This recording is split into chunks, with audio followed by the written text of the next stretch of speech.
자, 안녕하세요. 최프로 인사드리겠습니다. 저 여러분들과 더즌 같이 말씀드릴 건데, 더즌이 3월 말에 상장을 했죠. 자, 그러고 나서 쭉쭉 떨어지면서 결국에 공모가보다 한참 아래까지 떨어졌는데, 최근에 6,000원을 찍고 나서 지금 반등이 나온 상태예요. 자, 그러면 우리가 지금 남은 이제 한 달, 이제 조만간에 다음 주에 보호예수 물량들이 이제 풀리는데, 그 4월 23일 날에 풀리는 보호예수 물량과 함께 우리가 이 더즌 어떻게 해야 고점에서 매도할 수 있는지 제가 이 부분 위주로 말씀을 드릴게요. 영상 시청 전에 밑에 좋아요, 구독 버튼 부탁드릴게요.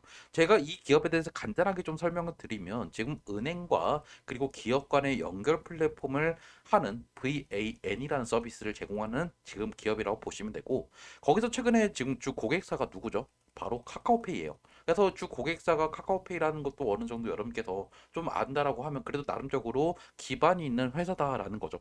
그런데 제가 왜 여기까지만 여러분들의 이 더즌에 대해서 설명을 하냐면, 결국 가장 중요한 게 뭘까요? 여러분들 이거 공모주기 때문에 한마디로 이 시장 참여자의 평균 단가와 함께 최근에 왜 떨어졌는지, 그리고 공모가가 왜 계속 공모가 이하로만 이렇게 쳐박는지, 이 부분부터 우리가 해석을 해봐야 되겠죠.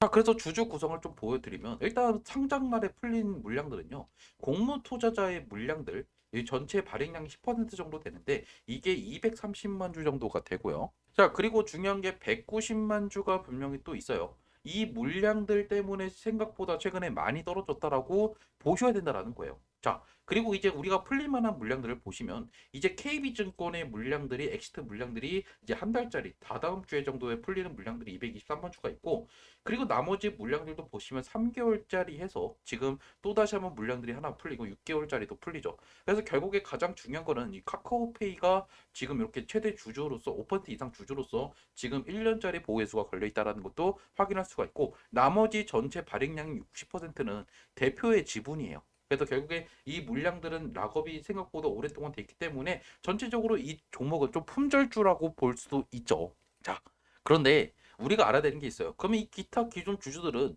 지금 팔면 손해 아니냐? 라고 하시는데, 얘들의 평균 단가는 생각보다 낮아요. 제가 얘들의 평균 단가를 좀 보여드리면, 2018년부터 얘들은 유상증자를 진행을 했어요. 특히 2018년도, 2021년도까지 세 차례 유상증자가 있었는데, 이때 얘들의 유상증자 평균 단가가 사실상 엄청 낮아요. 300원, 400원 이 정도밖에 안 돼요.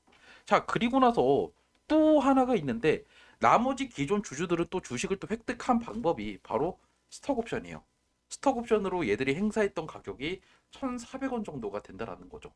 그래서 사실 얘들의 물량들이 어느 정도 매도 압박으로 들어올 수도 있다라는 것도 어느 정도 여러분께서 인식을 하셔야 된다라는 거예요. 그래서 사실상 이러한 물량들이 풀리면 바로바로 엑시트 물량들로 나올 확률이 매우 높기 때문에 여러분들께서는 지금 이 반등이 조금씩 나올 때마다 비중을 줄이셔야 된다라는 거를 좀 말씀드리고 싶다라는 거죠. 그래서 분명히 얘들이 이제 다다음 주 정도에 물량들이 풀리기 때문에 그 전까지는 최대한 주가를 어느 정도 올릴 가능성이 높아요. 그럼 그때 일단 여러분들께서 매도하시고, 최대한 우리는 이 종목을 다시 한번 우리가 저점을 잡아서 다시 들어갈 계획을 하시는 게 여러분께서 여러모로 유리하다라는 거예요. 그래서 만약에 여러분께서 언제 매수하고 또 언제 매도해야 되는지 모르겠다 하시는 분들은요, 제 번호 010-2729-6256으로 더즌이라고 남겨놓으세요. 그럼 제가 여러분들 이 더즌 언제 매도해야 되는지 가장 중요한 매도 문자 보내드릴 거예요. 그때 일단 여러분들 매도하시고 바로 현금 환망하셔야 되죠. 현금 갖고 계시다가 나중에 우리가 또다시 한번 들어갈지 말지 여부를 판단을 해봐야 돼요. 자, 그리고 만약에 여러분께서 숫자치를 같이 남겨두시면 제가 하루에 한 종목씩 올라갈 만한 종목들을 같이 보내드리고 있어요. 그럼 여러분들은 이러한 종목도 좀 받고 싶다, 근거와 함께 보내드리고 있으니까 나중에 여러분께서 급등 나올 때 급등하기 전에 어떠한 종목 갈지 모르겠다 하시면 숫자 7로 남겨주시면 된다. 어차피 모두 다 무료고요. 따로 저는 리딩만 운영하지 않아요. 문자 보내드리면 근거와 함께 보내드린단 말이에요. 그럼 근거 받고 판단 당연히 여러분께서 하시면 된다라는 거겠죠. 그래서 여러분께서 더 좀 받고 싶다, 제 번호로 문자 주시면 된다라는 거예요. 무슨 말인지 이해하셨죠? 자, 그러면 결국에 우리가 차트로 좀 돌아가 볼까요? 우리가 최근에 그럼 거래량과 그리고 왜 수급의 주체들을 보면 여러분께서 흐름을 좀 이해할 수가 있어요. 자, 보시면 첫날에 역시나 많은 거래량이 터졌죠. 2,900만 주가 터지고 이날 개인들이 많이 사고 외인들 기관들이 많이 팔았는데, 보시면 역시나 사모펀드 엑시트 물량들이 유독 많았어요. 그리고 기타 법인이나 금투, 그리고 보시면 보험 쪽에서도 많은 매도가 나왔었죠. 그 뒤로 보시면 거래량이 점점 줄어들다가 여기서 최저점을 찍고 반등이 나오면서 거래량이 다시 한번 실렸죠. 자, 그런데 중요한 거는 그때 또 다시 한번 개인들이 또 최근에 다시 한번 좀 이탈하는 모습들이 나오고 있고, 그리고 그 물량들을 외인들이 최근에 좀 많이 가져간 것도 우리가 확인할 수가 있어요.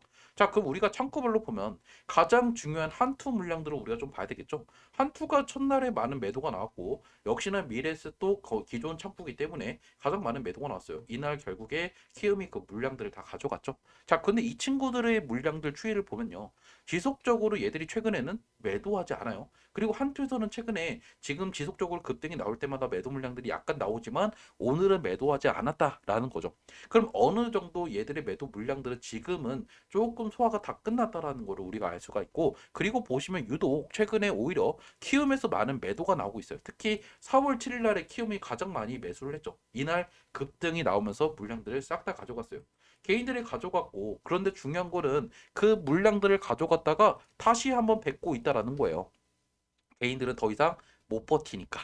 그러니까 결국에 지금 이 횡보할 때 한 번은 더 올릴 가능성이 매우 높다라는 것도 여러분께서 어느 정도 인식을 하셔야 되겠죠. 자, 그러면 우리가 결국 차트로 돌아가서 지금 보시면 여기서 매수했던 개인들이 지금 물량들을 다 정리하고 있고, 오늘도 보시면 갭 상승이 나오면서 다시 한번 이전 고가를 뚫었어요. 근데 중요한 건 오늘 그렇게 막 고가를 찍고 나서 지금 보시면 갑자기 점심 이후에 또 주가가 빠졌죠. 하지만 일단 저는 여러분한테 지금 이거 관련돼서 너무 100원, 200원 단위 1일 1배 필요 없다.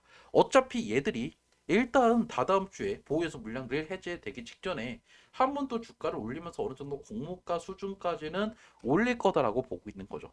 자, 더전이 그래도 공모가가 그러면 뻥튀기 된 거냐? 라는 의혹을 여러분께서 분명히 제기할 수가 있죠. 자, 그런데 우리가 또 봐야 되는 거는 지금 보시면 어때요? 수요 예측 결과가 나왔는데 보시면 1,500원 미만에 지금 가장 많은 수요가 몰렸죠. 이 말은 결국에 이 공모가가 사실은 뻥튀기가 아니었어요. 그리고 오히려 9,000원에 형성이 돼 있다라는 거는 이 1,500원보다 훨씬 밑에 지금 이렇게 하단 밴드에 지금 이렇게 돼 있다. 그 말은 결국 너무 공모가 수준도 뻥튀기는 아니다라는 거예요. 그래서 사실 뭐 기존 주주들의 평균 단가가 낮고 뭐 스톡 옵션 이런 것도 있다라고 하지만 사실 이러한 내용보다는 결국에 지금 여러분께서 아셔야죠. 지금 이 호재성 이야기들이 나오면 사실 이런 것들은 의미가 없다라는 거예요. 지금 기존 주주의 물량들도 더 이상 많이 나오지 않고 있는 것도 주목해 보셔야 되겠죠. 그럼 결국에 어떻게 될까요? 저는 결국에 이번 주나 다음 주 정도의 공모가 수준 이상으로는 올라갈 거다. 하지만 그러면 여러분께서 궁금할 거예요. 아니 그럼 내가 6,000원이나 7,000원에 샀는데 내가 그럼 여기서는 정리 안 하면 안 되는 거 아니냐? 내가 여기서 버티면 나 몇 배 먹는 거 아니냐? 라고 하실 수가 있는데 여러분도 아시죠? 엑시트 물량들이 분명히 나온다.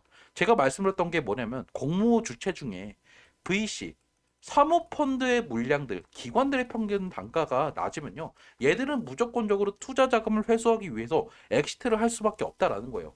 한마디로 기존 주주의 주체들 중에 특수관계인이 있어요. 그리고 기존 주주 중에 VC가 있는데 VC는 분명히 여기서 엄청나게 악재로 우리가 받아들여야 된다. 그래서 한 달짜리 보유해서 물량들 KB증권에서 매도하는 물량들이 나올 거기 때문에 급등이 나와도 결국에 이렇게 다시 한번 떨어질 수밖에 없다라는 거겠죠. 그래서 저는 결국에 지금 차트적으로 보면 뭔가 반등이 나오는 것처럼 보이지만 결국에 이렇게 올라갔다가 다시 내려가는 흐름들이 나올 거다. 그럼 여러분들은 일단은 여기서 정리할 생각을 하셔야 된다라는 거예요. 보호에서 풀리기 직전에 얘들이 한번 급등을 일으키기 때문에. 하지만 여러분들께서 그때 너무 안심하고 매도를 안 한다고 하면 엄청난 손해를 또 볼 수가 있겠죠. 그래서 여러분들이 최대한 이 종목은 단기적인 접근을 하셔야 된다. 라는 거를 제가 말씀을 드리면서 일단 영상은 제가 여기서 마무리 짓도록 할게요.